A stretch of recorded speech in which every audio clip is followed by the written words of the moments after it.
Ahí está el ministro de Hacienda, Nicolás Dujovne, en un día clave, en un día complicado, con cortes de la 9 de julio. Colapsó toda la ciudad de Buenos Aires. En el Congreso también. El hombre clave, el hombre que hizo la reforma, el hombre que le puso la letra chica a la reforma previsional, a la reforma del Estado, a los anuncios de Mauricio Macri, esta noche en A Dos Voces. Y a 2 años de gobierno vamos a analizar cómo estamos los argentinos, qué nos pasa, repetimos los ciclos, son los viejos problemas que los volvemos a tener. Alejandro Rosichner, filósofo, con él vamos a analizar precisamente dónde estamos parados, estamos bien, estamos mal, cómo somos los argentinos frente a este tipo de momentos como el que vivimos y además ahora. El filósofo de Macri, no solo filósofo, filósofo así de Macri, que ¿no? nos va a decir dónde estamos parados y además Javier Milei, economista. Con él vamos a hablar de las cosas. ¿Están saliendo bien? ¿Están saliendo mal? Fíjate que hace varios programas ya a Dos Voces que estamos trayendo economistas. Quiere decir que algo está pasando en la Argentina. El rockstar de la economía o el Mozart de la economía. Así dicen, ¿no? Ahí está, en instantes, ¿eh? Y además tenemos más datos, Marina. Sí, Marcelo, porque vamos a hablar de las repercusiones en redes sociales después de lo que pasó hoy en la calle, lo que pasó frente al Congreso. ¿Qué dijeron los diputados? El diputado que fue mordido por un perro de gendarmería y también la palabra de Elisa Carrió, que hasta ahora solo se expresó en Twitter. Los dos congresos en una ciudad que fue un pandemonio con corte la 9 de julio, la ciudad colapsada. Ahí en los dos congresos hubo acción de la gendarmería, quejas y Exacto, protesta. Marcelo, era protesta de inmovilización de organizaciones sociales en contra de la reforma previsional que se va a tratar mañana en el Congreso de la Nación. La CGT anunció, si sale la ley, un paro para el viernes, así que este es el clima que rodea a la ley más polémica, podemos llamarla así. Sí, y el corazón quizá de las reformas anunciadas por Mauricio Macri está el personaje del día, Nicolás Dujovne, el ministro de Hacienda, una de las personas que elaboró la propuesta hoy acá, bueno, defendiendo los argumentos del gobierno. Dujovne, ¿qué tal? Buenas noches. Buenas noches, ¿qué tal? ¿Cómo están? ¿Hay recorte de los salarios de los jubilados? No, de ninguna manera. De ninguna manera este gobierno ha demostrado claramente su interés en mejorar la situación de los jubilados. Cuando asumió el presidente Macri, estábamos en una situación en donde no se pagaban los juicios, donde el gobierno anterior dejaba morir a los jubilados y apelaba a los fallos ante las cortes para no pagar los juicios. 300.000 jubilados murieron sin cobrar lo determinado por la justicia. Hicimos la reparación histórica que sacó a 3 millones de jubilados de la mínima y que ha beneficiado enormemente los saberes previsionales. Entonces, si un gobierno ha dado muestras de interesarse por resolver los problemas de los jubilados de fondo, es este. Y resolver los problemas de fondo también implica corregir una fórmula que fue pergeñada en el año 2009, cuando el gobierno nos mentía con la inflación, y como nos mentía con la inflación, tuvo que inventar un ajuste para los jubilados en el marco de la presión de la justicia, porque si no hubiera sido por eso no lo hubieran hecho, en donde se inventó una fórmula que en vez de utilizar la inflación o los salarios, que es lo que utilizan todos los países del mundo, incluyeron la recaudación de impuestos, incluyendo entonces mucha volatilidad en el pago de los saberes previsionales. Al avanzar con este esquema, que fue acordado con los gobernadores y con el Senado. Recordemos que nosotros teníamos una propuesta que era inflación más un componente vinculado al desempeño del Producto Bruto Interno, pero el senador Pichetto y el bloque del Senado del justicialismo no kirchnerista pidió que la fórmula se basara en 70% de precios, inflación y 30% de salarios. Nosotros accedimos y creemos que estamos llegando a un esquema que beneficia a los jubilados argentinos y en donde en el año próximo las jubilaciones van a crecer en términos reales 5%, después de haber crecido 3% este año, y en 2019 van a crecer otro 2%, es decir que en 3% las jubilaciones van a haber aumentado 10% real. Entonces, ¿de qué estamos hablando cuando hablamos de recorte? Pero ¿cómo es eso? Porque digamos, todas las economistas privados lo hacen proyecciones y dicen que hay un recorte, bueno, que se puede ir compensando a través del tiempo, pero por ejemplo en marzo... El primer año va a ser el más complejo. En marzo hay un recorte fenomenal y que bueno, que después se podría compensar si se la pauta inflacionaria del gobierno se cumple. Por empezar, si la inflación fuera la que establece las metas del Banco Central, el aumento real no sería del 5%, sería cercano al 7-8% el año que viene, ¿no? Y eso nos da la pauta de lo importante que es bajar la inflación.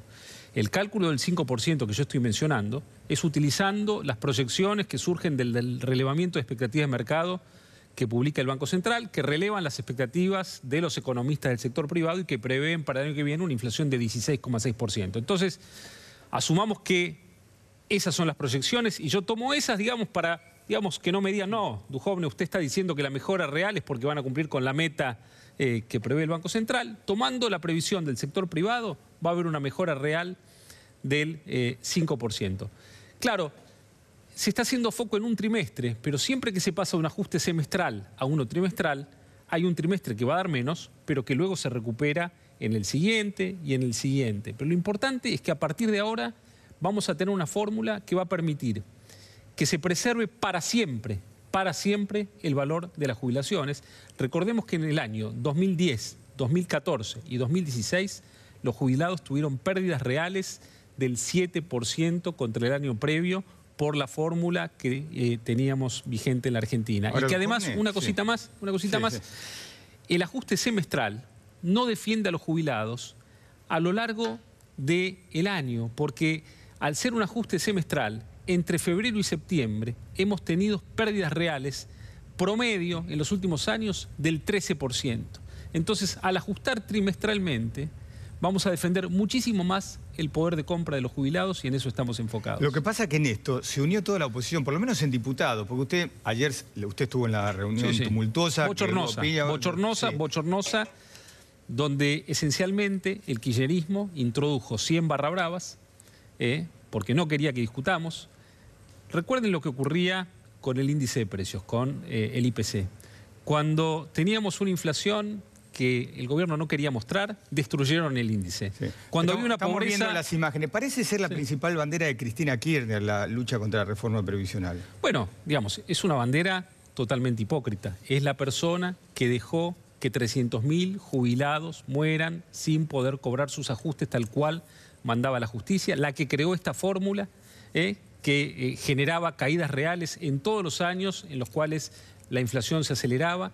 Nosotros estamos convergiendo al mismo sistema que tienen casi todos los países del mundo y que permite que para siempre las jubilaciones argentinas se mantengan y no sufran los vaivenes de la economía. Duhovne, usted lo que dice es que en el primer trimestre admite que hay una caída, pero que eso se recompone y que a fin de año el aumento de los jubilados va a estar por 5 puntos por encima de la inflación, o sea, va a ser de orden del 21%.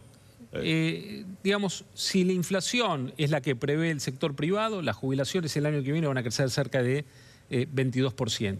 Y eso nos da un aumento punta a punta real de más o menos 5% el año próximo. Ahora, calcular contra la fórmula precedente... Claro, muchos dicen, bueno, pero si no ponen esto, aumentaría, no sé, 26, claro, 27, 28. No es así, no es así de ninguna manera. Ustedes fíjense que la fórmula anterior vinculaba el pago de los saberes jubilatorios a la recaudación de impuestos. Estamos en medio de un proceso no solo de reforma tributaria, sino de un cambio en la relación fiscal nación-provincias, que entre otras cosas deroga un artículo, el 104 de ganancias, que quita recursos que antes iban a ir al ANSES. Si no se hubiera modificado la fórmula, la movilidad en el mes de septiembre del año próximo hubiera dado 0%. Entonces, todos los cálculos contrafácticos que está haciendo la oposición simplemente están creados para llevar agua a su molino, para generar, digamos, un impacto político y buscar una intención del gobierno de dañar a los jubilados donde no la hay y donde justamente tenemos la intención contraria, que es dotar al sistema previsional argentino de previsibilidad, impedir que el sistema jubilatorio quiebre, quitar la volatilidad que genera el atar las jubilaciones a la política tributaria. Eso no existe. ¿Cómo vamos a hacer en la Argentina para bajar impuestos, que los tenemos que bajar, si tenemos vinculadas las jubilaciones a la política tributaria? Y ustedes fíjense que en la reforma tributaria nosotros, entre otras cosas, estamos reduciendo el impuesto a las ganancias de las empresas de 35 a 25% en el tiempo para equipararlas a las tasas que tienen otros países del mundo. Estamos con una ley de revalúo impositivo que también puede impactar al impuesto a las ganancias, y si no se modificase la fórmula, eso probablemente impactaría en las jubilaciones en los próximos años. Entonces, estamos haciendo lo que tenemos que hacer, dando el debate que ayer no quiso dar la oposición. ¿Por qué el kirchnerismo ayer no quería que se discuta?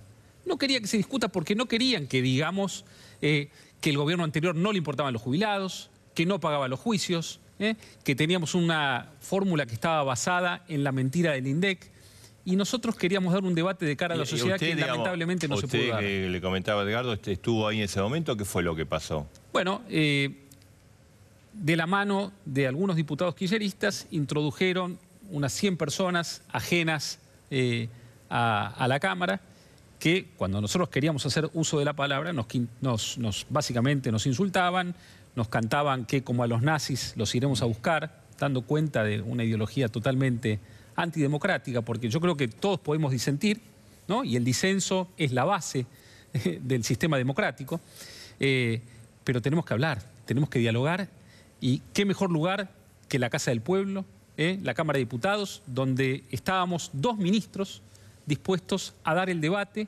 cosa que no hacía el gobierno anterior. Ustedes recuerden que durante la gestión kirchnerista el Congreso era una escribanía, y fíjense cuántas veces fue un ministro a hablar a una comisión antes de que se vote una ley. Ayer estábamos el ministro Triaca, estaba yo, estaba el director del ANSES, Emilio Basavilbaso. Yo estuve la semana pasada discutiendo la reforma tributaria. Estuve presentando el presupuesto hace 3 semanas, un mes. Estamos permanentemente discutiendo en el Congreso. Tenemos minoría parlamentaria. La única manera de que podamos sancionar una ley es con consensos. Y aquí hemos llegado a un consenso con 23 de los 24 gobernadores de la República Argentina, en el marco de una reforma muy integral. Abrocharon casi todo, porque venían abrochando todas las leyes, sobre todo las económicas. El Senado parece ser un mundo y diputados otro, porque todo lo que abrocharon ahora se cae o no se cae con esto. No, yo no tengo ninguna duda de que la Cámara de Diputados va a actuar con responsabilidad, que las reformas van a avanzar y que vamos a generar un contexto propicio para que la Argentina ¿Usted cree que mañana se aprueba la ley? Yo creo que sí, espero que pueda ocurrir, y creo que eso es muy beneficioso para la Argentina. Ahora, Duhovne vio que la calle está muy caliente, hubo una movilización muy fuerte, bueno, hubo ahí incidentes en la Plaza de los Congresos, hay paro general de la CGT para el día viernes si se aprueba la ley. Bueno, nosotros creemos en el diálogo, creemos en las instituciones, los que quieren manifestarse tienen derecho a manifestarse, pero también hay mucha gente que está muy dolida con el resultado electoral que tuvo Cambiemos hace muy poquito tiempo, que se resisten a admitirlo. Son sectores antidemocráticos que no creen en el diálogo, en las instituciones, y que al ver reducido su peso dentro del Senado, dentro de la Cámara de Diputados, están cada vez más apelando al miedo. ¿Y lo de la CGT, el paro decretado? Bueno, también estaremos dialogando con ellos al día siguiente, como lo hemos hecho todo el tiempo. Ustedes fíjense que estuvimos dialogando. ¿Usted piensa que no sirve para nada el paro? No, de ninguna manera, no sirve para nada. Argentina necesita trabajar, tenemos una economía en crecimiento y realmente creo que no aporta nada, y que lo que aporta es el diálogo. Duhovne, seguramente con Marcelo ustedes pueden hablar de cuestiones técnicas, pero yo le quiero hacer una pregunta más global sobre el tema de la inflación, porque ustedes pintaron un panorama, y creo que usted mismo fue el que dijo, bueno, las expectativas que planteamos de inflación no se pueden cumplir. ¿Qué pasó? No, lo que yo dije es que cuando se fijaron las metas en enero de 2016, que eran de 25, 17, bueno, sí, fueron metas bastante agresivas en términos de la rebaja de la inflación. También fueron metas que se anunciaron muy al inicio de la gestión, cuando todavía había mucha volatilidad macroeconómica, y la realidad es que ha costado cumplir las metas. Pero ustedes fíjense la caída en la inflación que hemos tenido desde el año 2016, que hemos andado por el 36-37%, este año va a ser muchísimo menos, el año que viene va a ser muchísimo menos, y lo que no vamos a hacer es dejar de persistir en el método, porque lo que estamos haciendo nosotros para luchar contra la inflación es lo que han hecho todos los países que hoy tienen tasas de inflación no menores al 10%, menores al 5%. Entonces, tardaremos un poco más, pero vamos a llegar. La Argentina va a tener una tasa de inflación inferior primero al 10%, luego inferior al 5%. La inflación es el peor impuesto, es el que afecta a los que menos tienen y no podemos mejorar la pobreza y la distribución del ingreso si no bajamos la tasa de inflación. Estuvieron acá en el programa varios economistas estos. Ahora la economía está ahí de nuevamente. Siempre, parece, ¿no? Sí, lamentablemente. Estuvo Melconian. Él, digamos, los tres coincidieron en que hay un desajuste macroeconómico que hace que al final se manifieste con más inflación, que el dólar baja, que el endeudamiento, que el gasto público, que el déficit. Pero vamos a escucharlo. Melconian es del mismo palo, ¿o no? Sí, no sé, vamos a ver. A ver, lo escuchamos. Quiero ser justo. Este diagnóstico de la herencia es inamovible. De repente mi crítica ha estado en, bueno, no estuvimos acorde a la circunstancia en 2 años en tener un diagnóstico correcto, en que los precios no estaban a 16 pesos cuando se devaluó la moneda, en que lluvia de dólares no hubo. O sea, para tener autoridad frente a la sociedad y que esta herencia pésima recibida y se le dé el espacio al gobernante para que lo arregle, lo otro que hay que decir es la verdad. Entonces, la verdad es que ahora tiene que poner 2 años. Y yo creo que en esta materia, esto mismo, esta propuesta que se está haciendo ahora, se podía haber hecho el 10 de diciembre del 2015. ¿Qué le responde? ¿A qué? No, digamos, es un fragmento muy pequeño. Yo diría algo más general, no sé, porque hay 50, 100 opinadores, digamos. Nosotros somos los responsables de llevar adelante la política económica de este país, ¿no? Y tenemos que atender muchísimos objetivos a la vez. Tenemos que ir bajando el déficit gradualmente, tenemos que bajar impuestos, tenemos que bajar la inflación, tenemos que atender a los sectores más necesitados. En el medio de todos esos objetivos, yo creo que los resultados que estamos exhibiendo deben ponernos orgullosos. Tenemos una economía que está creciendo al 3% este año, que va a repetir una tasa de crecimiento muy interesante en el año 2018. La inflación está bajando. El rendimiento de los bonos de la Argentina a 10 años están en el mínimo histórico de la historia contemporánea de la Argentina, rinden menos de 5,5%, lo cual da cuentas de que el mundo y los que apuestan todos los días, los que están comprando activos financieros, creen en la solvencia fiscal de la Argentina y creen que nosotros vamos a cumplir con nuestras metas fiscales. Y cumpliendo nuestras metas fiscales, realmente todo el programa que tenemos converge al equilibrio porque el endeudamiento que hoy está corriendo a un ritmo un poco más rápido que el que nos gustaría, dentro de 2 años va a empezar a bajar en relación al Producto Bruto Interno.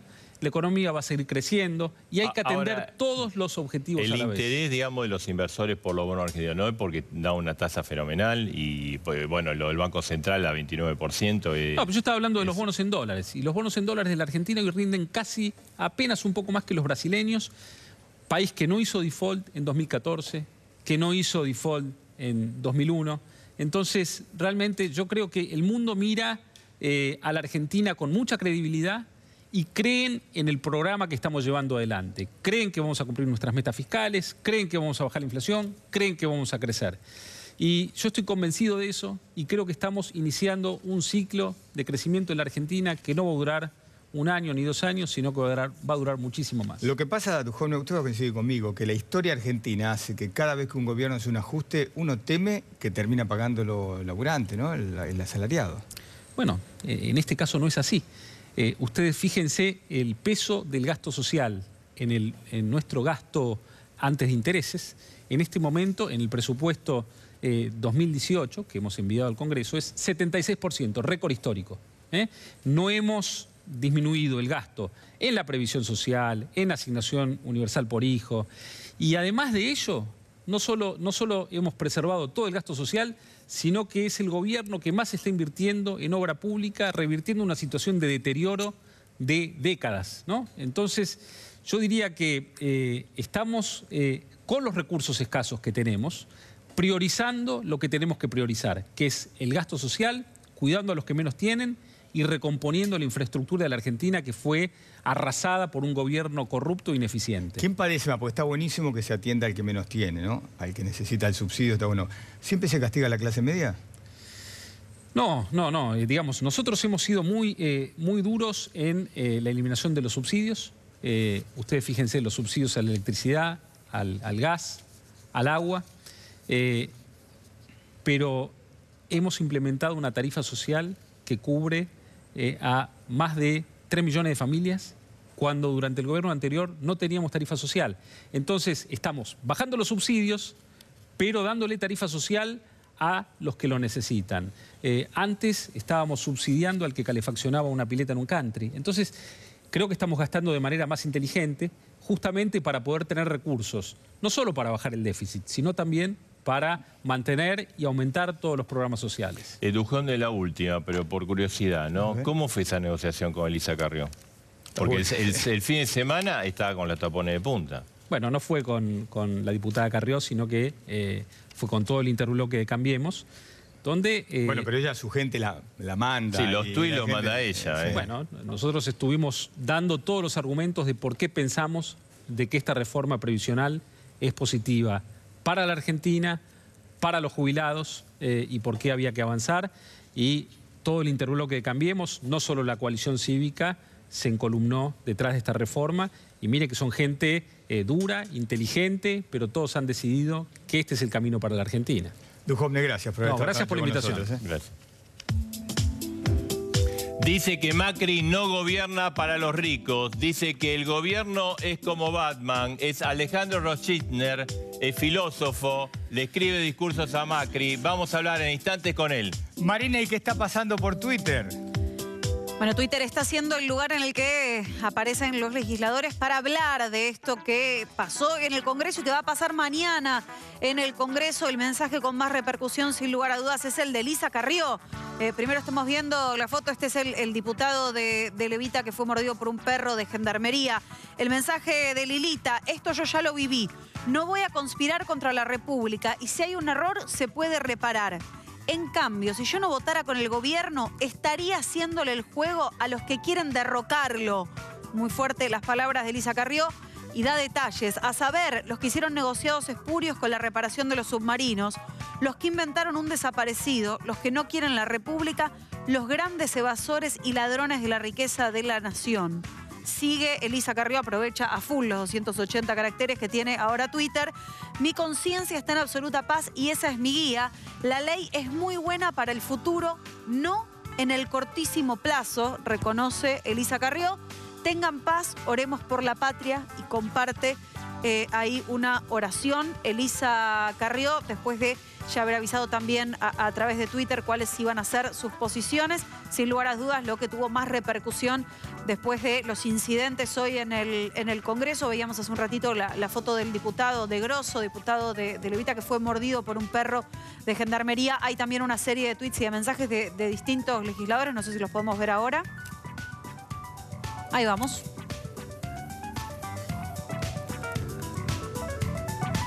Todos quisieron decir algo en las redes sociales. Ahí tenés Filmus de Unidad Ciudadana. Están convocando mañana. Es uno de los múltiples cortes que están convocados para mañana. Y un anticipo de lo que va a seguir. Ahí veías la foto. Lucía de Ponti, también de Levita, decía: golpeó y detuvo compañeros que se movilizaban de forma pacífica contra el ajuste de nuestros jubilados. Nos tiraron los perros encima e impidieron el paso de forma violenta e injustificada. Estas son las marcas de Leonardo Grosso y lo mostraba. Fernando Iglesias de Cambiemos, 2 horas en el auto desde la Boca Congreso, reunión del interbloque suspendida. Atrás mío una ambulancia sonando la sirena hace media hora. Bloqueada, todo muy civil y democrático, como la sesión de comisión de ayer. Y un hashtag le han contestado con de todo a Fernando Iglesias. Se imaginarán, para todos los gustos, ya se están convocando más diputados, hablando de convocatoria para mañana. Bueno. Y ya estamos con Alejandro Rozichner. ¿Cómo le va? ¿Qué tal? Alejandro, gracias por estar con nosotros. Por favor. ¿Usted opina como Carrió que quieren derrocar al gobierno? Carrió es rock and roll. Carrió hay que entenderla como relacionada con Charlie, con The Who, con Led Zeppelin. Es un aporte iconoclasta. Con su inteligencia, con su agudeza, con su moral. Rock nacional o rock moral. pero me parece que es una voz muy válida y yo estoy muy contento de que formen parte del gobierno. ¿Pero coincide o no con que quieren derrocar el gobierno? Sí, es cierto, hay un sector, lo que pasa es que no creo que sea demasiado representativo. A mí me da la impresión de que se están cambiando las reglas del juego en la Argentina, que las reglas del juego que nos llevaron al fracaso están siendo defendidas por personas que vivían de ese fracaso y que se trata además de gente que tiene mucha tendencia a la agresividad. Ideología es la palabra con la que justifican esa agresividad, pero lo que primero hay es una tendencia a la agresividad. Todo eso sí da, por supuesto, un intento de derrocar, que no tiene ninguna posibilidad de éxito, es cierto. Tal vez Carrió exagera la fuerza que pueda tener ese intento, pero está señalando algo real. Ahora, Rosichner, ¿se repiten los ciclos en la Argentina? Porque otra vez estamos hablando de reforma de jubilados, de ajuste, de inflación que no está en los límites que uno quisiera, de protestas. Yo creo que esos son temas recurrentes. Es como si uno dijera, repito la vestimenta, porque me ponía camisas cuando tenía 20, cuando tenía 40, 30. Digamos, son temas recurrentes, no es que se repitan ciclos. Más bien yo lo que veo con sorpresa, admiración y entusiasmo es que la Argentina está cambiando, está realmente rompiendo sus ciclos clásicos y está pasando a otro tipo de planteo completamente distinto. Tal vez no por mérito propio solamente, sino porque la época nos lleva para allá. Pero la Argentina gestionó un movimiento político capaz de romper con todo el establishment y con todas las costumbres argentinas políticas. Alejandro, hoy la CGT de un paro, digamos. Si se aprueba la ley, va a un paro el día viernes. Hubo movilizaciones, hoy estuvo la ciudad colapsada. Digamos, ¿puede haber esto de que el gobierno pierda la calle? ¿Vos pensás que puede...? El gobierno nunca tuvo la calle, porque el gobierno no se expresa usando la calle, digamos, ese concepto.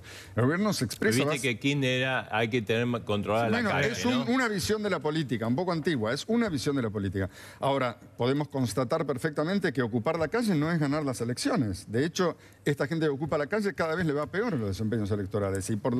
Y paradójicamente a Cambiemos, que no ocupa la calle, que va a timbrear, que se relaciona con personas, digamos, una cosa mucho más humana y tranquila, paradójicamente, repito, resulta más poderoso, es decir, más capaz de ganar elecciones. Que hay que mirar con ojos nuevos toda una realidad nueva. Lo de este ajuste, ¿no? Porque sobre digamos, el tema de los jubilados, si hay 100.000 millones de pesos que va de los jubilados a otro lado, es un ajuste sobre los jubilados, está claro. O un aporte, pónganlo en palabras ustedes. ¿Esto no convalida esa idea de que Macri gobierna para los ricos? No, me parece que está mal planteado el principio de tu análisis. Es como un análisis desencantado buscando cierta significación. En realidad me parece que estos hechos de coyuntura se entienden si uno amplía el marco de comprensión y ve una escena grande y ve qué pasó con las jubilaciones en los últimos 20 años, o los 30 años, o los 10 años. Entonces ahí empezás a percibir otros sentidos que alumbran este hecho parcial. Yo, digamos, sería una falta de respeto que yo explicara la reforma previsional, pero me parece que es claro, acaban de hablar, pero me parece que es claro que muchas de las cosas que nos surgen en el presente solo se explican ampliando un poco la perspectiva y que es digamos, un padecimiento común del periodismo, de cualquier persona que vive interesada en la política, vivir como un poco asustado, es decir, tal vez tener miedo, legítimamente o no. Y es que los argentinos nos quemamos con leche unas cuantas veces, ¿no? Bueno, pero los argentinos podemos aprender. Muchos países han crecido. Hay países familiares nuestros que hemos mirado desde arriba durante décadas y ahora los miramos con admiración. ¿Por qué nosotros somos tan estúpidos que no podemos crecer, que no podemos aprender a hacer bien las cosas, a conformar entre todos un país que funcione? Me parece que tenemos esa capacidad y creo que poco a poco, porque no somos ningunos genios y las cosas nos cuestan, estamos pudiendo ir para ese lado, lo que celebro. ¿Por qué decís que el gobierno Macri es como Batman? Porque tiene un dinamismo increíble. La verdad es que a mí mismo me sorprende, porque lo veo de cerca, la cantidad de equipos que hay en todos los ministerios abordando proyectos y digamos, tratando de solucionar problemas de toda índole, con gente muy capaz, tremendamente dinámica, porque tiene mucho contacto. Lo veo al presidente en las reuniones de seguimiento, informado de todos los temas, muy atento al detalle. Es decir, es una persona que le interesa eso, le interesa lograr algo. Y me parece que todo el equipo está conformado por esa perspectiva y lo veo tan dinámico que, jugando con las ideas, porque también el pensamiento creo que tiene legítimamente un rasgo de juego, de invención, etcétera, de humor, me parece que podríamos decir que el gobierno es como Batman, dado su dinamismo, y ya que Batman es digamos, Batman y Robin eran el dúo dinámico. Alejandro, el kirchnerismo... ¿Quién es Robin? Claro, esa era la pregunta. No, Marcos Peña. ¿Y acá quién es Batman y Robin? Eso es lo que yo me pregunto. ¿Qué llegó después? No, la pregunta estaba relacionada con el kirchnerismo, con Cristina Kirchner, porque el kirchnerismo buscaba una bandera para enfrentar a Macri, al gobierno, y no la encontraba. Pareció encontrarla con el tema del procesamiento y el pedido de desafuero por la traición a la patria, y no la encontró, pero la encuentra con esto. Porque hoy ayer en la Comisión de Reforma Previsional, el kirchnerismo se puso muy fuerte e hizo entrar a gente que después fue protagonista de la polémica, y hoy ganó la calle y mañana quiere volver a ganar la calle. Vamos a ver qué pasa, porque todo esto es un campo de representación. Y esos campos de representación en donde todo parece real y grave terminan por desdibujarse como si fueran fantasmas. El kirchnerismo, pensemos en Cristina, así como yo decía que Carrió es rock and roll. Sí. Yo veo que ciertos rasgos de Cristina la ubica en el grupo Susana, Mirta, Moria, digamos, como un fenómeno de comunicación, de teatralidad, y ciertos rasgos suyos se ubican ahí. Es decir, hay como una política muy ligada a la escena, representada visualmente, que se puede de alguna manera experimentar. Toda persona puede ver al kirchnerismo en movimiento. O sea, para vos la puesta en escena de Cristina en otro terreno es similar a Mirta, a Susana y a Moria. Ciertos rasgos, lo exacto que yo quiero decir es ciertos rasgos de Cristina se explican ubicándola en ese contexto. Después, por supuesto, que hay un movimiento político, digamos, básicamente el sistema del fracaso, que la Argentina conoce desde hace décadas, que repite y que creo que ahora está superando. Es un populismo que se viste de seda para ocultar enormes, digamos, pozos de corrupción. Siempre pasa lo mismo. Los que se embanderan con el pueblo terminan haciéndole daño al pueblo y no ayudándolo a crecer. El pueblo mismo es un concepto fascista, podemos decir. Llegó el momento de pensar en personas, en individuos, en proyectos familiares, en amores, en gente, no en pueblos y en masas y en grandes conceptos que terminan permitiéndonos manipular al país y manipular a la gente para hacerles daño. ¿Me perdonás un minuto, Alejandro? Está Victoria Donda, porque bueno, hoy justo quedó en el medio de la acción de la Gendarmería. Victoria, buenas noches, ¿cómo estás? Buenas noches, acá estoy saliendo de la Anchorena. ¿Qué fue lo que pasó? Vos estabas en la plaza de los dos congresos, ¿y qué fue lo que ocurrió, Victoria? Yo estaba apoyando la movilización y en un momento, junto con Leonardo Grosso y Lucila del Ponte, fuimos a querer hablar con el responsable del enorme, monstruoso operativo que monta Gendarmería, para explicarle que íbamos a hacer un abrazo simbólico al Congreso y nos íbamos a retirar en forma pacífica. Era una marcha muy grande, pero había transcurrido hasta ahí sin ningún inconveniente. Más que, bueno, tener tanta gente en la calle, pero digo, sin ningún inconveniente. Sí. Y cuando empezamos a preguntar por el responsable del operativo, nos ponen un cordón de Gendarmería enfrente empujándonos. Seguimos preguntando por el responsable del operativo, me identifico, para que sepan que era diputada y que les queríamos solo explicar lo que íbamos a hacer. Nos tiran un perro encima al diputado Grosso y a mí. En ese momento se llevan a uno de los asesores del diputado. Como el diputado estaba lastimado por el perro, se va para atrás. Yo voy a ver qué le pasaba a ese asesor, porque bueno, trabajo con él, porque se lo llevaron adelante mío. Cuando empiezo a preguntar dónde se lo llevaban, me golpean. ¿Te golpearon? Sí. Ajá. Y por eso que estuviste internada, porque esto ocurrió aproximadamente 6 de la tarde, fuiste hasta la Anchorena, ¿estuviste ahí internada? Sí, sí. Victoria, lo que pasó hoy genera preocupación sobre lo que pueda llegar a pasar mañana, porque también hay una movilización llamada para el momento. Imagínate lo preocupada que estoy yo espero que el gobierno nacional, pero además estoy preocupada por el nivel de... yo primero no quiero que se cambien las cosas, ¿sí? A mí me pegaron, estoy con un traumatismo producto de ese golpe, pero yo no soy la víctima. Acá las víctimas, si mañana se sale esta ley, van a ser los jubilados y los pibes que reciben la asignación universal por hijo. Entonces con esto no quiero que se cambie el eje. Los jubilados de hoy van a ser víctimas y van a ser víctimas los jubilados de mañana. Mañana tenemos que ser muchos en la movilización, diciéndole al gobierno que una parte grande de esta sociedad, que la mayoría de esta sociedad, no está de acuerdo con que se le toque la jubilación a los viejos y que no estamos de acuerdo con que esos niños y niñas que hoy nacen por debajo de la línea de pobreza, que son el 48% de los niños menores de 14 años, paguen con su plato de comida, porque es para lo único que alcanza la asignación universal por hijo, el despilfarro que ellos están haciendo con los sectores más privilegiados. Entonces, Victoria, te agradecemos, queríamos hablar con vos. Bueno, quería saber también cómo estabas de salud. Gracias. Muchas gracias a ustedes por la preocupación y la verdad espero que mañana, a pesar de todo lo que pasó y que ni siquiera recibimos, ninguno de los dos, ni Leonardo ni yo, el llamado de las autoridades del gobierno nacional, tengan un poco de vocación democrática y permitan que la gente se exprese en paz y tranquilidad como queremos hacerlo. Bien, gracias Victoria. Gracias. Alejandro, ¿te preocupa el clima que se está generando en el país? Ahora es puntual por unas reformas, no me preocupa para nada. Me parece que la política empobrece el pensamiento, que la política empobrece la inteligencia, que hay que abandonar, superar la teatralidad y los símbolos y aceptar que hay cosas reales, concretas y que estamos tratando con ellas y hay que aprender a hablar de ellas. Y me parece que todo ese camino lo estamos recorriendo y creo que en 2 años avanzamos mucho y vamos a seguir avanzando mucho más. En lo que respecta a la comprensión de las realidades. Después las realidades avanzan solas. Y me parece incontestable, si uno observa objetivamente el país, que este gobierno es, digamos, un gobierno súper capaz que está abordando una transformación inédita en la Argentina.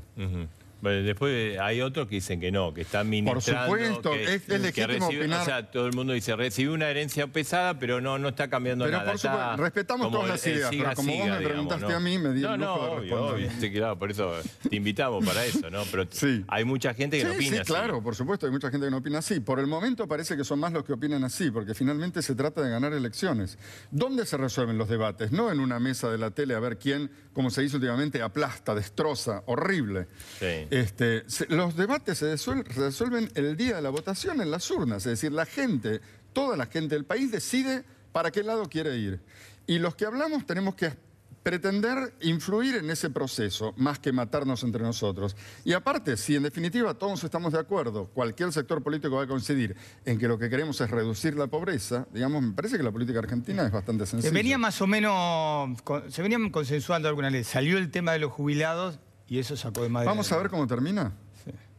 Antes de decir si no se logró o se logró. Yo creo que se va a lograr. Hay mucho de teatralidad, hay muchos de intereses haciendo ruido, porque no pueden hacer más que ruido.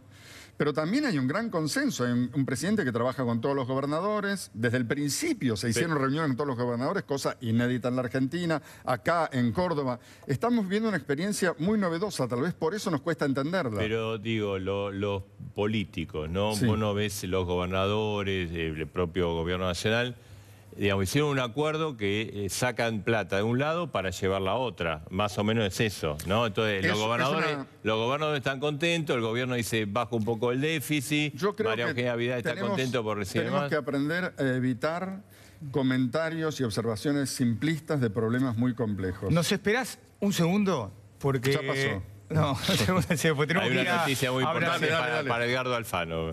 Vamos a Brasil, ahí está todo Noticias en Vivo. Parece que Independiente salió campeón de la Sudamericana. Caramba.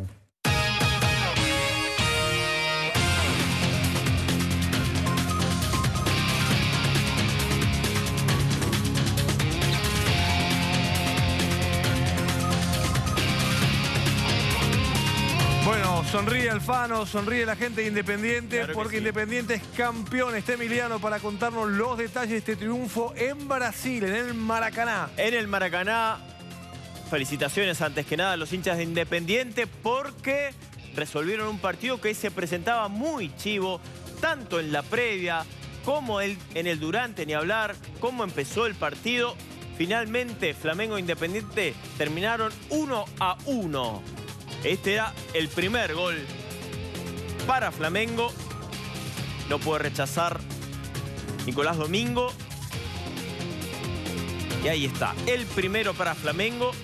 Después Sí, hay volaba la penal. serie, ¿no? Con este gol. Sí. ¿Hay penal a Mesa? Yo tengo mis dudas, pero no importó. Ezequiel Barco con mucha valentía, mucha, pero mucha valentía. El jugador de solamente 18 años cruza ese remate.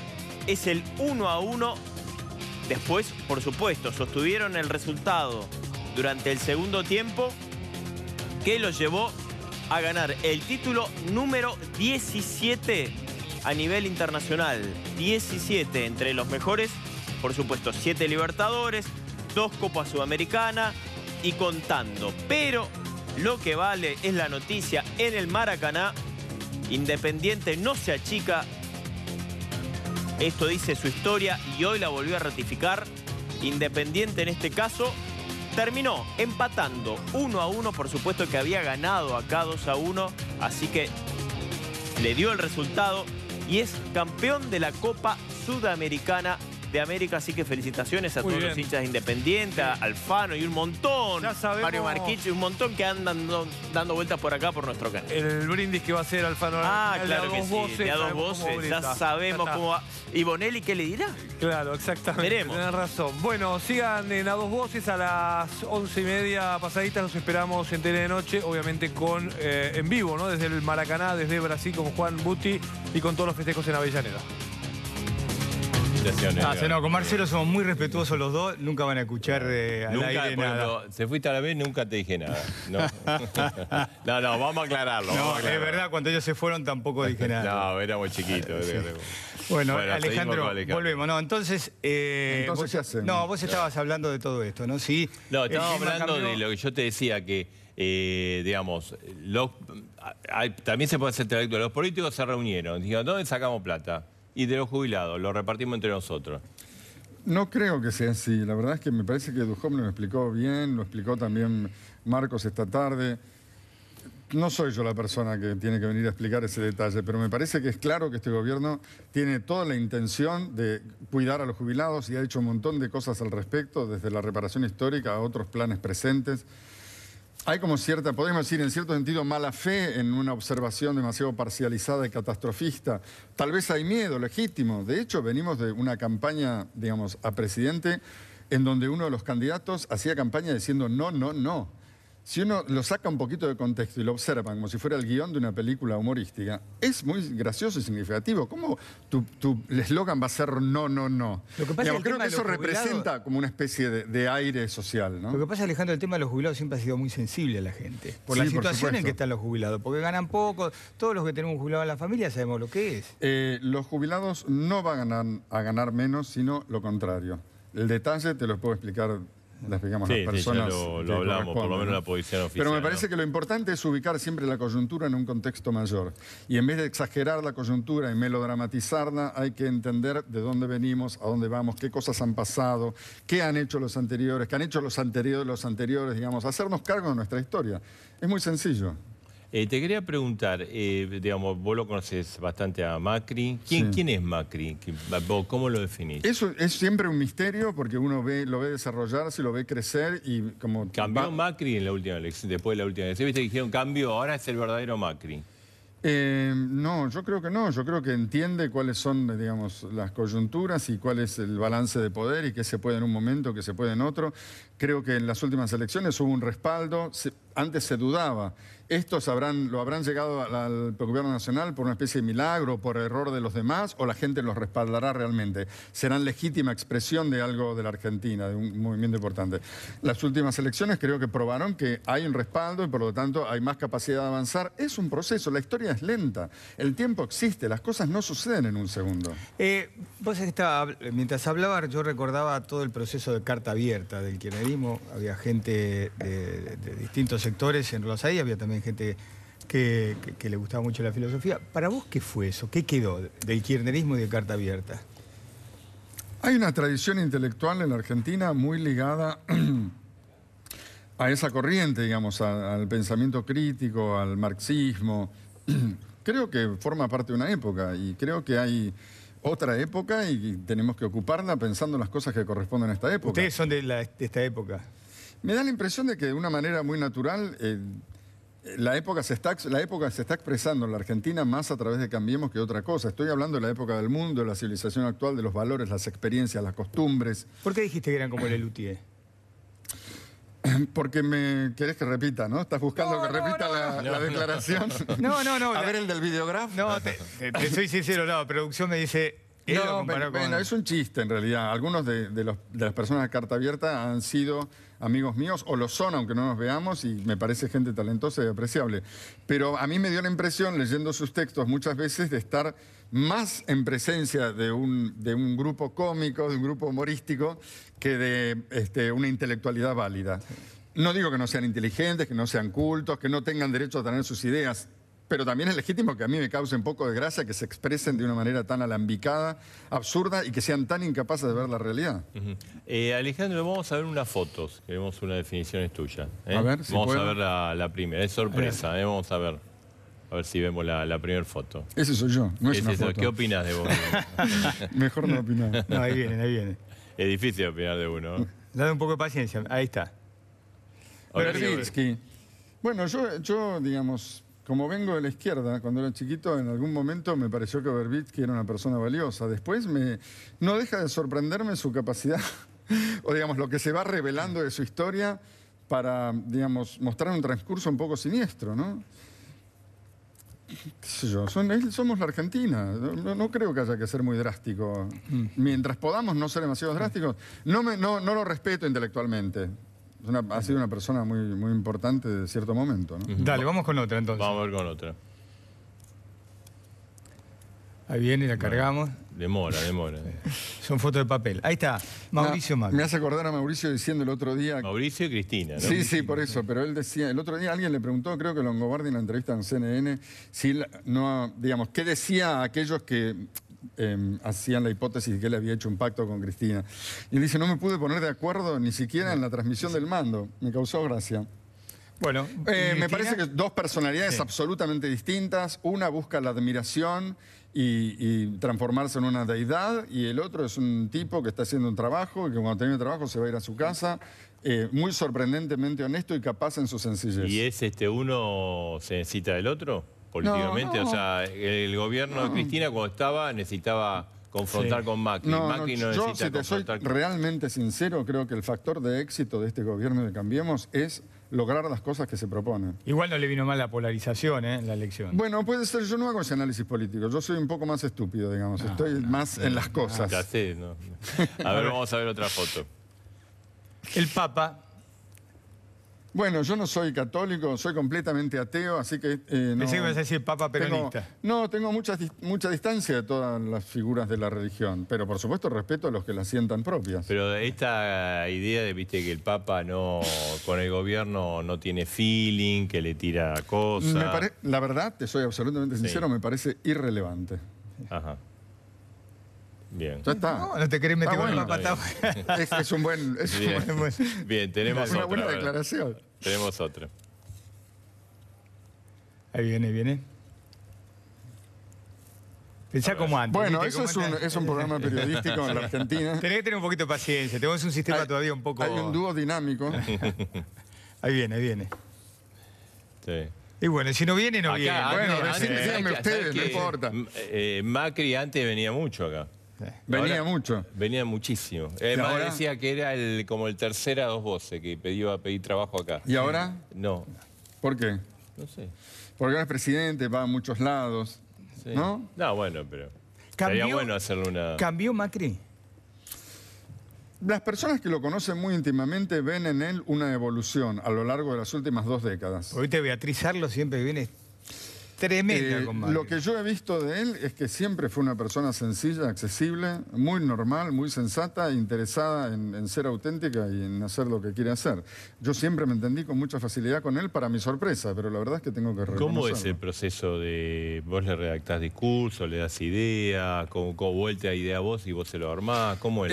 El gobierno es una conversación y yo soy parte de esa conversación. En distintos momentos los actores de esa conversación son distintos. A veces escribe el equipo de discurso, bueno, siempre escribe el equipo de discurso. También cuando Sí, hay sí. ocasiones especiales participa mucho más él, porque uno cree que él, digamos, no participa en la escritura de sus discursos, pero lo hace, porque básicamente es una ayuda que se le da a alguien que sabe Se lo que cree- quiere decir. Hay una idea como que a él le cuesta ese tema. Viste Bueno, que es ingeniero, no es una cosa y que Me le parece cuesta, que lo que hay que reconocer es que ese tema cuesta. Ser presidente y expresarse con propiedad, no sé quién puede decir que lo hace de taquito. Nadie. Pero viste que todo el mundo le pondera a Cristina, aún los adversarios, que es una buena oradora. Sí, yo no coincido, pero me parece que son como cosas distintas, ¿no? Son intenciones distintas. Una cosa es la teatralidad, el simbolismo, etcétera, etcétera, y otra cosa es tratar de comunicar una idea difícil de cambio y de superación nacional, con Alejandro, honestidad y autenticidad. Me parece que son cosas distintas. Es Durán mucho más Barba? difícil esto. ¿Y de Durán Barba qué pensás? Que es un gran intelectual. ¿Sí? Sí, es un gran intelectual, es una persona muy inteligente, muy formada, muy culta. ¿Y te deja meterte y meter mano? Somos amigos, sí, o sea, no me deja meterme, trabajamos en equipo. La verdad es que yo tal vez no tengo demasiada experiencia en trabajo en equipos, pero la verdad es que encuentro en este equipo una gran permeabilidad y una actitud muy buena y muy sana. A Durán Barba, viste que mucha gente lo subestima, e incluso Elisa Carrió, ¿no? Carrió Lo han destruye. subestimado durante mucho tiempo, creo que ahora la Argentina digamos, empieza a entender que no era digamos, el ecuatoriano estúpido que muchos creían, sino que es un tipo muy relevante. Y bueno, con Carrió hay que entender, vuelvo al tema de las divas, digamos, en el fenómeno político hay personalidades muy fuertes, con un narcisismo muy desarrollado, están muy interesados en sí mismos. Ahí entran un montón de personas, entra Cristina, entra Carrió, entra Jaime, etcétera. Algunos entran más que otros. Me parece que es muy natural y legítimo que personalidades, digamos, extrovertidas y capaces de vivir su ambición la expresen. No hay que tener tanto miedo de todo. A mí me gusta pertenecer a Cambiemos, en donde están Lilita Carrió y Jaime. Mira, queríamos, Marina tenía, viste, chequeado que hizo un informe sobre las promesas de Macri. Marina, vamos a repasarla rápidamente. Sí, Marcelo, la gente de Chequeado tomó 20 promesas de Macri, lo que consideraron 20 promesas de campaña, y a los 2 años hicieron el famoso chequeado que hacen ellos a ver cómo les daba. Les dio cumplidas 2, varias en proceso, incumplidas otras 2. Pero primero, escuchala a Laura Sommer. Que ve la página o la información puede decir, bueno, qué mal está o qué poco cumplió este gobierno o este presidente, porque cumplidas de las 20 que seleccionamos hay solo 2. Ahora, incumplidas también hay 2 y el resto están en proceso. El presidente dijo que una de las razones las que quería que se midiera su gestión era si alcanzaba la pobreza cero o cuánto se acercaba a la pobreza cero. La otra era unir a los argentinos y la otra combatir al narcotráfico. Pobreza cero el año pasado estaba incumplida. ¿Por qué estaba incumplida? Porque la pobreza había aumentado. Este año, obviamente, estamos lejos de la pobreza cero, pero la pobreza empezó a bajar. Entonces es considerada en proceso de morada. Trabajadores no van a pagar impuesto a las ganancias. Es claramente una promesa de campaña memorable que muchos electores tienen en la cabeza y no está cumplida porque hay más gente que paga ganancias hoy que la gente que pagaba ganancias al fin del mandato de Cristina Fernández de Kirchner. Bueno, a ver, para repasar, las promesas que Chequeado le da a Macri por cumplidas son 2. Extender la UH y incorporar a los hijos de monotributistas, cumplida.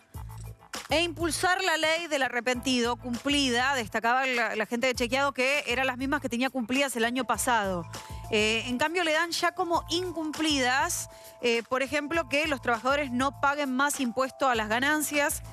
Justo ahora se está con el tema de aguinaldo y el tema de la generación de empleo, cuidando el que tenemos. Los números en este sentido ya lo dan como incumplidas. El resto las dan como demoradas a las otras 16 en distinto grado de, digamos, de avance. Por ejemplo, pobreza cero, bajar la inflación a 1 dígito, se las dan como en proceso, le dan 2 años más los de Chequeado, pero cumplidas. Tilde, todavía no. ¿Cumplió ¿Cumplió? poco? Claro, o no cumplió Macri. A mí me gusta Chequeados porque son, digamos, unos hinchapelotas que renuevan la temática de la discusión argentina atada a viejos temas. Entonces empezamos a pensar en cosas concretas. De todas maneras, no me identifico con la severidad del análisis. Podríamos describir los distintos análisis, ¿no? El análisis... Espera, disculpa, ¿viste? Fontana Rosa diría... Eso no es hinchapelota, tiene dos acepciones. O es bueno o es malo, porque tiene las dos. Es las dos cosas, porque lo que tenemos que aprender es que muchas de las dicotomías en realidad son, digamos, se resuelven por el lado de la integración. Hay análisis severos, como el de chequeados, que está bien, que existan. Hay análisis desencantados, el periodismo en general tiende a, no, esto no va, el argentino es un fracaso. No te gusta el periodismo, me parece, ¿no? No, me parece que, bueno, soy parte del mundo del periodismo, así que me gusta, lo disfruto, lo consumo todo el tiempo. No podés pretender que sean filósofos, seamos filósofos los periodistas. Ni que no critiquemos. Aparte tampoco el filósofo es una cosa tan extraordinaria, no nos vayamos a engañar, el filósofo es una cosa, digamos, muchas veces... Suena importante. Sí, suena, pero no suele serlo. Hay análisis de todo tipo. Hay análisis desencantados, hay análisis encantados, que uno podría decir, qué ingenuo, cree que va a salir todo bien. Tal vez esos terminan siendo los más útiles, los que ayudan más a concretar ese desarrollo, ¿no? Podríamos decir, la positividad es la ideología del desarrollo. O la decepción también, lo que, digamos... El argentino es muy... Si le hubiéramos dado a todo el periodismo militante del kirchnerismo, dado entidad... Pero ellos no vendían ilusión, ellos vendían resentimiento. Básicamente siempre estaban en contra de algo. No invitaban a un mundo mejor. Bien. Alejandro, gracias. Gracias a ustedes. Vamos a la pausa. Dale. No lo dijimos hasta ahora, pero hay una bomba... Sí, estamos ahí cerquita, ya estamos, falta 3 minutos para eso. ¿Viste que en el Bailando, la bomba tucumana... Sí, bueno, no me va a tener una bomba tucumana para nosotros. Bomba tucumana. ¿Sí? Bomba tucumana... Vamos a cumplir 11 y 1 y estamos con la bomba. Y así en instantes también Javier Milei, el rockstar de la economía, el Mozart de la economía. En instante hablamos con... Milei. No creo que coincida mucho con Alejandro Rossi. ¿No? No, me parece, no sé, vamos a ver. En un ratito.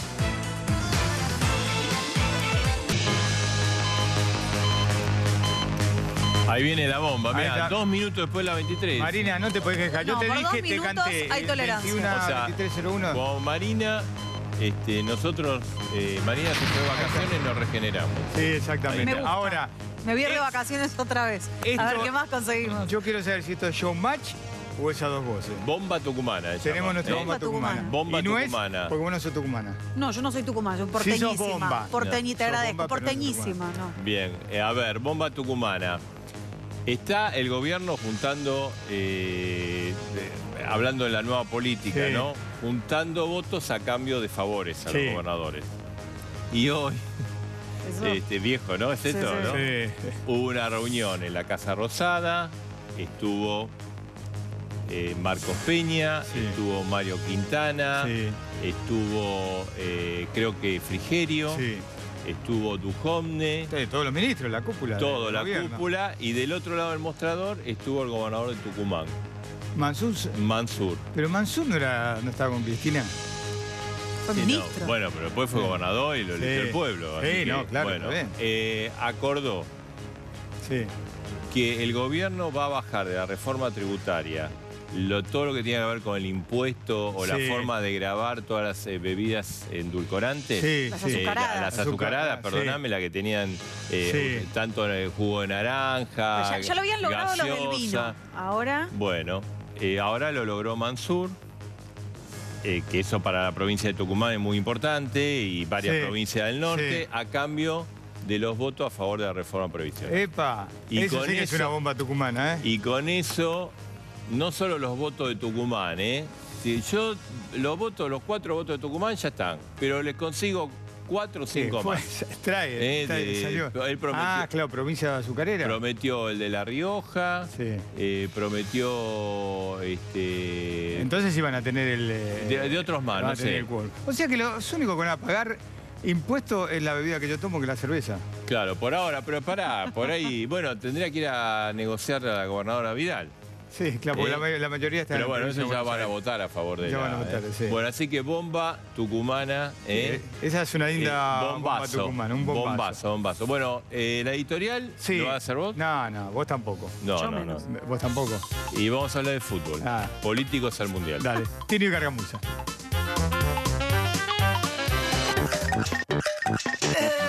Che, Tono, Por fin cobró sentido eso que dice siempre Macri, de trabajar en equipo, ponerse la camiseta y tirar todos para el mismo lado. ¿Ah, sí? ¿El país va a salir adelante? No, los políticos se autoconvocaron para jugar el Mundial. ¿Lo vemos? Y dale. Che, qué bien. El primer convocado fue José López de Utilero, para que lleve los bolsos. Mirá, Tono, Zanini les está explicando a sus compañeros un montón de estrategias para ganar, pero todas terminan en los penales.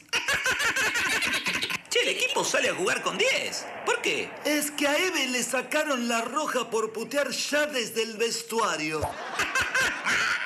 Che, ¿qué hace Massa pintado de negro? Juega para Nigeria un rato. ¡Gol! ¡Scioli! ¡Gol! ¡No, sonamos otra vez! Mirá cómo festeja.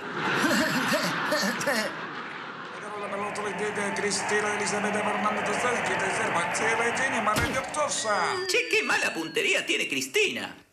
Para nada, Teno. Lo hizo a propósito para que la pelota la reciba Néstor al lado del Arsat y se la afane. Che, Del Caño le está haciendo honor a su apellido. ¡Ganamos! ¡Terminó el partido! ¿Pero por qué esos 3 rusos ahora tienen remera rayada? Porque intercambiaron camisetas con Delia, Vudú y Esteche. Volvemos al programa. Y dale. La verdad que Sony fue un gran logro de la producción incorporar a Tino de Cargamusa. Así es, la editorial, en las dos voces de ambos. Bueno, estamos con Javier Milei, es economista, tiene varios apodos, ¿viste? Sí. El Mozart de la economía, el rockstar, uno tiene una imagen el loco de la economía también. Sí. Uno tiene una imagen distinta de los economistas. Bueno, digamos, a mí me tocó esto. Sí. O sea, en general, digamos, probablemente lo que se combina en mi caso es mi pasado de jugador de fútbol con el hecho de que fui cantante de una banda de rock y después me dediqué a la economía. Entonces, arquero, ¿no? Sí, era arquero. ¿En dónde? ¿Qué en equipo? Chacarita Juniors. Con lo cual, digamos, eso probablemente explique también que muchas veces soy muy combativo. Porque veo que Rosinder dijo que hay divos en todos lados. Bueno, digo, no es una definición que yo me voy a autoadjudicar. Estuvo Nicolás Dujovne al comienzo del programa, lo estuviste escuchando. ¿Y cómo ve la economía? Digamos, porque Dujovne dijo, lo de los jubilados al final va a haber un aumento. Se está encaminando todo y vamos a seguir creciendo y bueno, está todo más o menos encaminado según Dujovne. No, yo tengo una visión bastante más pesimista que la de Dujovne. Creo que, por ejemplo, lo que ha pasado con el tema, y está pasando con el tema de la reforma previsional, muestra lo peor de la política, muestra cómo se arma un eufemismo detrás de un elemento técnico para esconder toda la miserabilidad de la corporación política. Y esto, digo, lo voy a explicar porque me parece que... Porque es muy amplio. No sé si estás refiriéndote a la parte técnica o al escándalo político. No, yo creo que las dos son parte de la misma cuestión. O sea, lo primero que hay que entender, y esto hay que decírselo a la sociedad, ¿sí? El sistema previsional argentino está quebrado. Punto 1. ¿Sí? Esto es un dato. Punto 2. El sistema previsional argentino, ¿sí?, está copiado de lo que fue el sistema previsional que diseñó Bismarck, ¿sí? Que fue una estafa. Una estafa. Se le robó a la gente. ¿Por qué? Porque cuando se creó este sistema, la gente vivía 40 años y se le prometió jubilación hacia los 65 años. Es como que vos le prometieras hoy a la gente jubilarse a los 115 años, ¿ok? Es una estafa, ¿sí? Es decir, es sacarte plata para no darte nada. Como los políticos conocían eso, digo, Perón lo implementó, sabiendo que era una estafa, ¿sí? Y el problema es que no solo, digamos, a las cajas las estafó Perón, sino que además lo que vinieron atrás haciendo peronismo sin Perón, ¿sí? Con lo cual el sistema quebró y por eso, digamos, se tuvo que, digamos, privatizar en los 90. Primer punto. Segundo punto, vamos a la realidad de hoy. Sí. La realidad de hoy el sistema previsional argentino genera un déficit fiscal de 3 puntos del PBI. Y si no se modifica esta fórmula disparatada, el año que viene es 4 y, digamos, esto es explosivo. O sea, ¿está de acuerdo con el cambio de la fórmula? Claro, esta es la parte de la cuestión técnica. A ver, ¿por qué el sistema, digamos, está quebrado? básicamente por la irresponsabilidad de Cristina Fernández de Kirchner. ¿Cuáles son las dos grandes cosas que hizo Cristina con esto? La primera es el tema de la fórmula de la movilidad.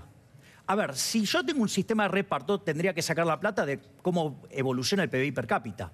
Si desde el 2008 hasta hoy el PBI per cápita quedó constante, es un disparate que las jubilaciones hayan aumentado 24% en términos reales. Eso te muestra que la fórmula es un disparate y que si no lo modificas, eso va a la quiebra. Primer punto.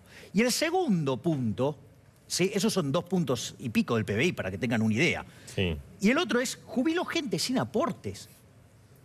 Entonces, si vos vas a sacar de un pozo y pones más manos a sacar, justamente los que estaban antes van a sacar menos. Sí. Entonces, eso, digo, explicó un desequilibrio de 6 puntos del PBI, ¿sí? Y pensemos que el sistema previsional, en lugar de generar un déficit de 3, estaría en un superávit de 3. O sea, una cosa tremendamente demencial. Sí. Entonces hay que arreglarla. ¿Y esto sabes cómo se arregla? Modificando la fórmula, extendiendo la edad jubilatoria y bajando la proporción del beneficio. Esa es la cuestión técnica. Imagínate si ahora, con el cambio de la fórmula y toda esta reacción, imagínate, voy a decir, elevo la edad jubilatoria. Bueno, peor. Bien. No, está bien. Digo, a ver, yo soy un técnico y digo la verdad. Sí. ¿Sí? Digo, ahora, pero ¿por qué vos dijiste la miserabilidad de los políticos? Bien, a eso es lo que quería ir ahora.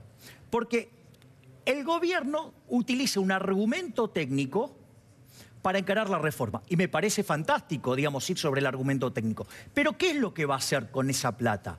Si vos vas a hacer esa reforma y te vas a ahorrar 100.000 millones de pesos, ¿qué tendrías que hacer? Recapitalizar el sistema. ¿Para qué? Para que a futuro empieces a pagar mejores jubilaciones. O sea, esos 100.000 volverlo a poner en el... Exacto, alimentar al sistema. No, pero eso no va a pasar. Bien, ese es el punto. Entonces, ¿qué es lo que hace el gobierno? El gobierno hace un pacto con las provincias, donde las provincias, digamos, bajan 20.000 millones de pesos en impuestos y se los recompone la nación, ¿sí? Y le da a Vidal 40.000 millones de pesos. Es decir, que todo esto, en el fondo, ¿sí? El gobierno lo hace no para mejorar la cuenta del sistema previsional, sino que lo hace para consolidar el proyecto político de Vidal y de esa manera poder conseguir la reelección en el 2019. Una miserabilidad total. ¿Por qué? Porque Vidal, que siempre se la ve tan comprometida socialmente, o sea, le importa un rábano mandársela a guardar a los jubilados con tal de hacerse de la plata para hacer obras y consolidarse en el poder. O sea, la plata sale a los jubilados y va a los políticos. Claro, exacto. Entonces...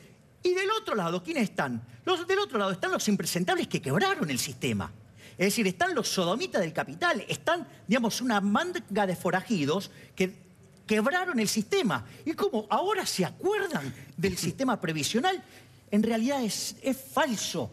Ninguno de los dos grupos le importa a la gente. Acá la discusión es con quién se queda con el poder, con quién se queda con la torta y quién afana más. Es decir, porque la sociedad se divide en dos. Entre los que nos rompemos el lomo laburando, ¿sí? Para generar riqueza, sirviendo al prójimo con bienes de mejor calidad, ¿sí? A mejor precio, y los parásitos de la corporación política que viven de nuestro esfuerzo. Y toda esa discusión... A nadie le importaba a los jubilados, a nadie le importa a la gente, a ellos lo único que les importa es el poder para afanar. Esa es la realidad. A ver, usted está caliente con Cambiemos y con el kirchnerismo, pero su propuesta de los jubilados los hunde también, porque usted dice hay que ampliar la edad jubilatoria, recortar los ingresos. A ver, vamos a este punto. Vos tenés una realidad. ¿Sabés qué? Cuando ganás... Está bien, yo entiendo que hay una realidad, pero son seres humanos los jubilados. Ahora vamos a descoser. Cuando vos ganás 100 no podés gastar 300. ¿Sí? Y si lo haces termina mal. Algo que el gobierno debería tomar nota, ¿sí? Porque la crisis del Rodrigazo en el 75 estalló con un déficit fiscal de 14 puntos del PBI. La de la tablita del 82, un programa muy parecido a esto, estalló con 11. La crisis de la hiperinflación en el 89 de Alfonsín con 8 y la convertibilidad voló por los aires con 7. Y hoy, entre nación, provincia, municipio y la posición de letra del Banco Central, tenemos 11. Con lo cual, y empieza a subir la tasa en Estados Unidos. Le están diciendo tic-tac, tic-tac, tic-tac, en cualquier momento revienta. Con lo cual, digamos, hay que tomar conciencia... ¿Hay una bomba de tiempo? Claro, digo... ¿Por qué? Porque con esto del gradualismo, ¿sí? Donde bajás tan poquito el déficit primario, lo que te suben los intereses te más que compensan. Entonces, digo, esta situación es explosiva. No es como decía Duhovne, no, después se estabiliza. No, no se estabiliza, es explosiva, ¿sí? Y además deberías cumplir la hipótesis del crecimiento, la hipótesis de tasa, la hipótesis de baja del déficit fiscal. ¿Sabes qué? Digamos, mi experiencia me dice que no. Pero bueno, no importa, es otra discusión. Pero... quiero ir al punto de los jubilados, ¿no? Porque, digo, a ver, el punto acá es los jubilados, si ganan mucho, si ganan poco, si yo tengo corazón o quién es el que no tiene corazón. Argentina, yo te voy a hacer una descripción. Si una persona gana 40% por encima de la línea de pobreza, ¿es pobre? No. No. Bien, Bueno, vamos, vamos por paso. A ver, vamos a otra pregunta. Si esa persona viviera sola, y dado que tenemos 28% de pobres, el 40% de los argentinos que viven solos ganan menos que él, ¿podemos decir que es pobre? No. Vamos a hacer otro punto más. Si viviera en familia y el 70% de los argentinos gana menos que él, ¿sería pobre? No. Es más, dado que en Argentina la pobreza es, para ser exacto, 28,9%, si en un segmento etario de la población tuviera una pobreza de 6,4%, ¿podemos decir que es pobre? Bueno, al que le toca sí. No, está bien, pero a ver, digamos, pero los chicos que van de 0 a 14 años hay 45% de pobres. Entonces, yo lo que acabo de describir es la situación de los jubilados que ganan la mínima. Es decir, el problema acá en Argentina, es más, Argentina gasta en jubilaciones, en términos del PBI, lo mismo que gasta Alemania, pero Alemania tiene una población 45% más vieja. Entonces, ¿qué es lo que quiero decir? Primero, hay mucha demagogia, hay mucha mentira, hay mucha gente, digamos, o sea, a ver, si alguien se tiene que poner a discutir tu salario, y vas a estar a favor del que pide más. Y obvio, todos haríamos lo mismo. Esto es lo mismo. ¿Pero cuánto tendría que ganar para usted un jubilado? No, a ver, mira, yo te hago la pregunta al revés. ¿Cuánto crees que debería ganar? Pues, a ver, vamos a hacer populismo, vamos a hacerla bien. Vamos a ser realistas. La canasta para vivir, eso se supone. La canasta son 5.000 pesos para un individuo. La canasta que arman los jubilados se habla No, eso es una mentira, es una chantada. A ver, si vos tenés que la canasta de una familia tipo en Argentina es de 13.500 pesos, ¿me podés explicar cómo llega para un solo jubilado de 18.000? Es una chantada, está mal hecha. Digamos, son la del Obama. Sí, claro, obvio. Te quería preguntar, digamos, más allá de este tema... Pero ¿puedo hacer un punto más, por favor? Porque supongamos lo siguiente, nos vamos a poner en generoso. Duplicamos las jubilaciones. Eso implica un aumento del déficit fiscal de 11 puntos del PBI, que ya es un escándalo, a 21. ¿Cuánto crees que duramos? 5 segundos, ¡pum! ¡Boludo! ¡Boludo! Estuvo hace 2 semanas Juan Carlos de Pablo, y creo que dijo el término que esto podíamos chocar, como está la economía, más allá del tema previsional, ¿no? Que forma parte del tema fiscal. ¿Vos cómo lo ves? Porque el gobierno dice, no, así más o menos vamos pateando la pelota para adelante, poco a poco el déficit va a bajar. ¿Cómo lo veo yo? Mirá, digamos, no bajaron nada el déficit. Todas las únicas partidas que tocaron se las imputaron al sector privado. La corporación política nunca perdió. ¿Y sabés cómo lo veo yo? Te lo voy a hacer en una imagen. Yo veo al Titanic que va camino al iceberg y lo veo a Marcos Peña gritando, dale, dale, que rompemos todo y aumentamos la producción de cubito. Mi experiencia a la luz del 75, a la luz del 82, repito, un programa muy parecido a este. Sí, aparte, escuchen a Martínez Dios hablando del gradualismo, es exactamente igual que este gobierno. El caso de la hiperinflación de Alfonsín y el caso de la convertibilidad, a mí me dice que cada vez que nos dimos la torta contra el Titanic, se hundió el barco. Eso sí, en estos últimos 40 años, ¿sí?, con el verso y la mentira esa de la justicia social, la redistribución del ingreso, todo ese conjunto de acciones resentidas socialistas, duplicamos el tamaño del sector público en términos del PBI y sextuplicamos la cantidad de pobres. Javier, ¿vos dijiste que Pratgay, que fue el primer ministro de este gobierno, era socialista? Sí, claramente. Claramente, un keynesiano es un socialista. Para mí es un socialista, claramente, obviamente. Ahora, con su teoría, ¿le estaría sacando los subsidios a los que más necesitan? No es cierto. No es cierto. Eso son... Pregunto. No es cierto. A ver, con mi colega Diego Giacomini, ¿sí?, nosotros desarrollamos un programa para hacer un ajuste fiscal sin tocar ni los subsidios sociales, ¿sí?, ni los empleos públicos. Y voy a explicar qué fue lo que diseñamos. 1. Eliminación de cuajo de la obra pública yendo al sistema chileno. Pero no esta chantada que está haciendo el gobierno, yendo al régimen de iniciativa privada chileno. Eso te permite hacer obra pública, ¿sí?, obras de infraestructura, sin que al Estado le cueste un mango. Punto 1. Punto 2, ahí tenés 2.3. Después nosotros propusimos eliminar de cuajo los subsidios económicos, pero no como lo hizo Aranguren. Porque Aranguren parece esa persona, viste, que cuando tenés tu única herramienta es un martillo, todo te parece un clavo. Ese es Aranguren, le pega siempre a la misma variable. vos lo que tenés que hacer es redefinir todos los contratos. De hecho, nosotros hicimos esa simulación y los eliminábamos de cuajo y modificábamos el plazo de concesión, modificábamos el plan de inversiones, modificábamos la política de dividendos, modificábamos la política de endeudamiento, ¿sí? Y las garantías. ¿Sabés cuánto subía en el primer año? Y haciéndolo de shock, 100%. Aranguren lo hizo gradual y mal, porque encima lo hizo con una suba del 400%. Es peor que el Pipita Higuaín en una final. O sea, tenía el arco solo porque había consenso, que había que hacerle, y la pateó afuera. Peor que Cristina en el chiste de Gargabusa. ¿Sí? Digamos, ahí tenés 2.8, con lo cual ya tenés 5.1. Y después, ¿sabés qué tenés que eliminar? Tenés que eliminar las transferencias discrecionales a provincia. Ahí tenés casi un punto. Es decir, vos ahí podrías ajustar 6 puntos del PBI. Sin tocar los subsidios. Y no tocas ni los subsidios, ni los empleos públicos. ¿Por qué? Y después ponés en caja el sistema previsional, que es como que sacaras 3 puntos más. Entonces, a partir de ahí, haces una reforma tributaria que baje los impuestos en serio, y no esta payasada que mandó el gobierno. A ver, con lo que propone el gobierno, vamos a tardar para alcanzar la presión tributaria de la región 50 años, y para alcanzar la de Chile 75. Acá no va a invertir nadie. Nadie va a invertir. Ahora, Milei, con todo respeto, pero toda su teoría para aplicarla, tenemos que cerrar la Argentina y funda un nuevo país para empezar de cero. Bueno, porque es imposible hacer eso como estamos. No, a ver, yo te lo voy a poner, mira, yo lo voy a poner en estos términos. Digamos, con esa argumentación, porque ¿sabés quiénes son los que pierden el programa económico que armamos nosotros? Los políticos, que son los que se enriquecieron a costa de hacer que el país, que era el quinto más rico del mundo, hoy sea 55. Y si estalla la crisis, quiero ver a dónde va el número. Entonces, lo que quiero decir es lo siguiente.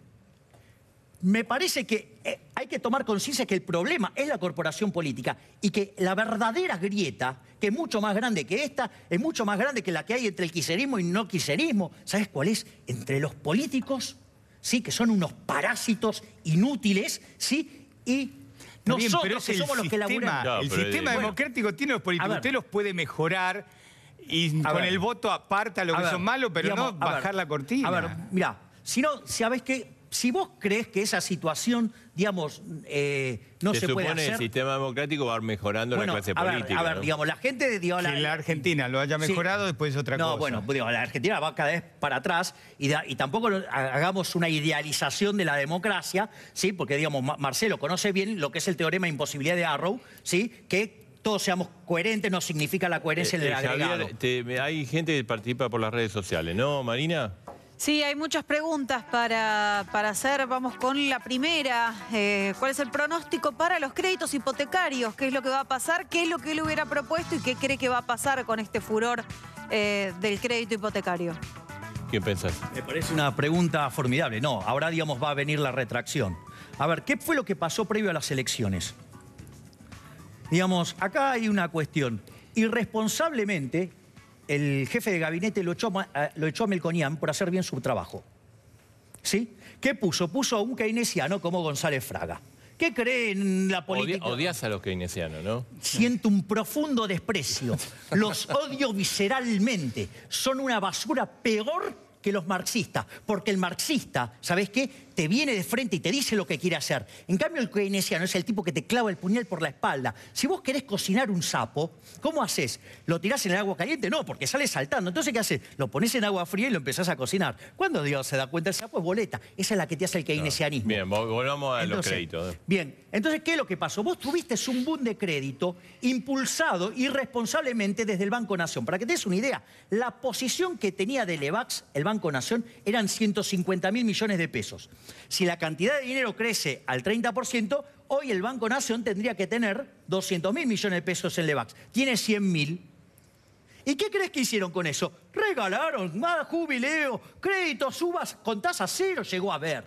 Es decir, un disparate. Entonces, ¿qué generaste? Y generaste un boom, digamos, o sea, entonces más... Y ahora vos pensás que bajan los créditos. Y de hecho, digamos, ya empezaron a subir las tasas. Bien, a ver, Marina.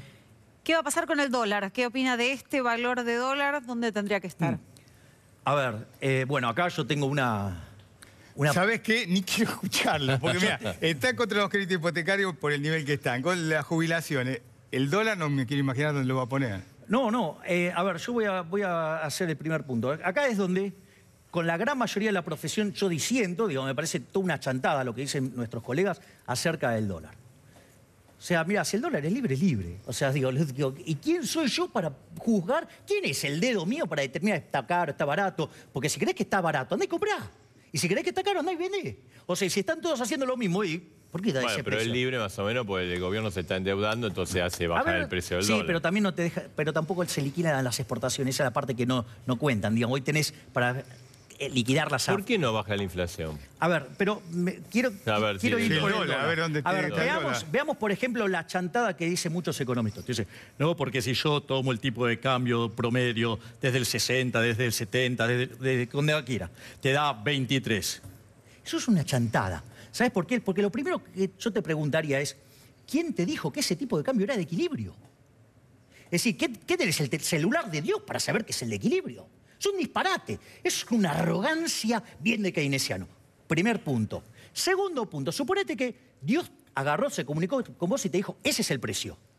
Ok, yo te hago una pregunta. X años después, ¿las condiciones de oferta y de demanda son las mismas para decir que tiene que aplicar el mismo? Ni a palos. Pero como si todo esto fuera poco, suponete que, ok, son las mismas. Vos sabés que para poder hacer ese ajuste tendrías que tener los índices de precios de todos los bienes y servicios de todos los países del mundo para poder... Es imposible. Claro. O sea, es una chantada. Entonces, el dólar está bien este valor. O sea, yo, digamos, como libertario, lo que te voy a decir es, mirá, metete con mi vieja, pero no me toques los precios. Los precios son sagrados. Y si hay algo que estoy en contra de la política del Banco Central, es que toque la tasa de interés. ¿Por qué? Porque la tasa de interés es el precio relativo entre los bienes de hoy y los bienes de mañana. No es la burrada de los keynesianos, que es algo que se determina en el mercado monetario, es algo que se determina en el mercado de bienes. La tasa de interés existe aún antes de que existiera el dinero, porque tiene que ver con las decisiones de pasar consumo del presente al futuro y viceversa. Entonces, si no te gusta en realidad este dólar, andá contra el Banco Central y decir, mirá, no controles más la tasa de interés, por lo menos dejá de tocar los precios, controlar la cantidad de dinero. Y que si hubiera hecho eso el Banco Central, la tasa de inflación hoy sería muchísimo más baja que la que es. Te hago la última, Javier. El tema de las LEVAC, o sea, esta acumulación que estamos arriba de 1 billón y se van a pagar intereses por casi 300.000 millones. O sea, por un lado ajustamos 100.000, por otro lado... ¿Cómo es una bomba de tiempo o es algo que puede manejarlo? A ver, vamos por parte. Las LEVACs ahí no están casualmente. Las LEVACs lo que reflejan es lo que fue la formidable política monetaria de Sturzenegger hasta octubre del 2016, que evitó una hiperinflación. A ver, concretamente, el kirchnerismo tenía tipo de cambio fijo, tenía cepo y emitía para financiar el déficit fiscal. Eso genera un problema que vos tenés un montón de pesos y no tenés forma de sacarlo. Se llama sobrante monetario. Eso pasó en el 59, pasó en el 75. Y cuando vos te quedaste sin divisas y abriste el mercado, la inflación se multiplicó por 6. Si nosotros traíamos una inflación de, digamos, 40% y ponele, digamos, que con el dólar futuro te ibas a 60, 80, ponele 80%, bueno, ¿sabes cuánto hubiera sido la inflación el año pasado? Entre 480 y 500%. ¿Y de octubre en adelante qué pasó? Porque dijiste, está buena política monetaria hasta octubre. ¿Y claro, después? Ahí cambió. Sturzenegger dejó de controlar agregados monetarios y pasó a estos metas de inflación controlando la tasa de interés. Entonces, ¿qué es lo que pasa? Básicamente la meta no se cumple por 3 cosas este año. En primer punto, ¿por qué? Porque durante lo que fue la última parte del 2016 y la primera parte del 2017 hubo recomposición de la demanda de dinero, estacionalidad de la demanda de dinero, o sea, todas cosas que aumentaba la demanda de dinero, y el blanqueo de capitales. Eso hizo creer al Banco Central que había un aumento permanente de la demanda de dinero y emitió. Como no era permanente, era transitorio, se fue a precios, se volvió a equivocar a mitad de año cuando vino el medio aguinaldo, que podría haber aprovechado para apretar la cantidad de dinero y no lo hizo, y entonces se le escapó la inflación y ahí ya no la cumplía, y tenemos que sumarle a todo esto la irresponsabilidad ejecutada desde el Banco Nación. ¿Por qué? Porque esa desesterilización del Banco Nación implicó un crecimiento de la cantidad de dinero de la base monetaria del 12,5%. Entonces, si con Inflation Targeting tenés un lag de 3 meses y tardaron 3 meses en aplicarlo, ¿sabes qué? El Banco Nación te metió entre 6 y 7 puntos de inflación este año. Bien. Gracias, Marcos Peña, por más inflación. Gracias, Javier, por estar. Gracias a ustedes. Gracias por escucharte. Bueno, ¿te divertiste? No, si no lo conocía, la verdad. Bien. Bueno, vamos a hablar... Pero te digo una cosa, a los economistas terminó metiendo en la misma bolsa que a los políticos. me parece. Puede ser. Bueno, vamos a... estuvo está la reunión de la Organización Mundial de Comercio, 164 delegaciones, 11 presidentes, un caos en la calle. Sí, estamos con Ricardo Meléndez Ortiz, que es economista. Gracias por estar esta noche con nosotros. ¿Sirvió para algo? ¿Sirve para algo esta cumbre? Buena pregunta. Pienso que si sirve para algo es para que quede en claro que hay una crisis en el sistema multilateral de comercio. Y una crisis bien seria. Hay una gran diferencia entre los grandes jugadores. Los Estados Unidos, acabo de ver entrando aquí al estudio un Twitter del representante de comercio de los Estados Unidos felicitando al director general de la OMC y a la ministra Susana Malcorra por una reunión ministerial exitosa. Dice exitosa porque ha marcado el nuevo camino en el comercio internacional, es decir, comercio fragmentado sectorialmente. Vamos a aclarar, Ricardo Meléndez Ortiz es cofundador del Centro Internacional de Comercio y Desarrollo Sustentable, y en el marco de la OMC ustedes hicieron todo un seminario en la Bolsa de Comercio, ¿no? Ahora, esta situación internacional, a la Argentina, por ejemplo, o sea, el presidente estuvo 2 veces, el domingo y el martes creo que fue, convocó a las inversiones, dijo, para salir de esta situación es mejor trabajar juntos. A la Argentina, ¿cómo impacta? Porque el gobierno quiere hacer este acuerdo Mercosur y Europa, pero en Europa también está complicada la cosa, no quieren abrir la economía. Bueno, en la estructura de comercio internacional, la OMC es realmente la columna vertebral que permite que haya una integración más profunda entre una selección de países. Lo que es este acuerdo bilateral entre Mercosur y la Unión Europea es posible porque existen las reglas de la OMC. De allí la importancia de mantener la integridad del sistema multilateral.